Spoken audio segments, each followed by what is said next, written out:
Yun o mga idol, isang mapagpalang araw po sa ating lahat. Ang day 7 po dito sa Sawmill project.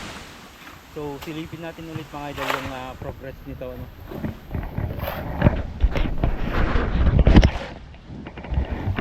Yun, so late na kami pumasok kaninang umaga mga idol, 9:30 na kapag pinatila muna natin yung ulan bago kami pumasok So yung ating tie beam mga idol ay doon na lang po sa terrace yung kulang, then yung cross beam po ng terrace at ng main hall po ng bahay So yun na lang po yung hindi nabubusan, na ongoing naman po na binubusan na.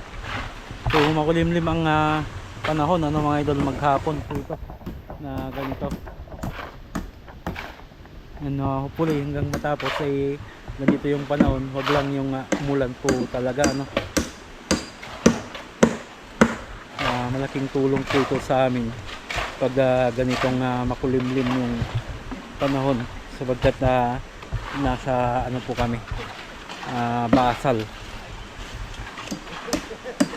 Ayan, so eto na yung sa sintada, naitaas na namin yung iba po. And then limited lang yung kasama nating pumasok din ngayong araw sapagkat tanghali na nga kami pumasok. Yan, matas na yung asintana. So dito yung room 3, magkakasunod lang po yan, room 2 saka master's bedroom. Sa part po dito sa likod, nandito yung CR, then lababo, then dining area saka terrace, living area, then terrace.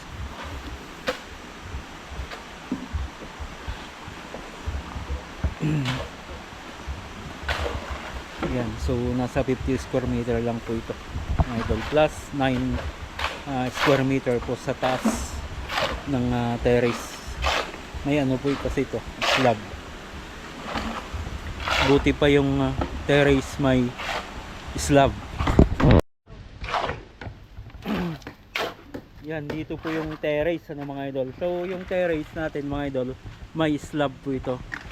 So buti pa yung terrace Darren, may slab.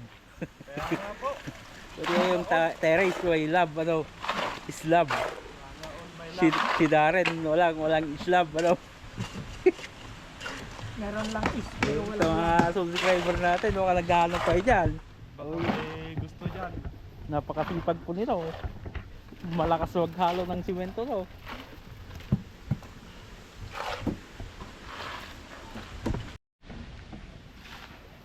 Yan, uulan na naman po. So hopefully bukas makapag-start po kami ng mas maaga po dito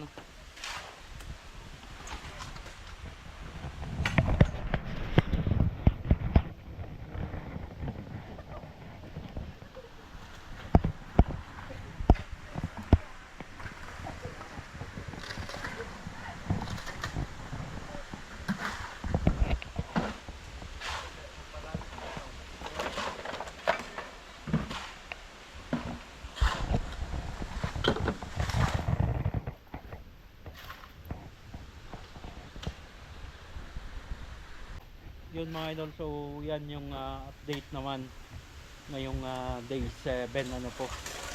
So hanggang dyan po, lagi po tayong mag-ingat at God bless po sa ating lahat.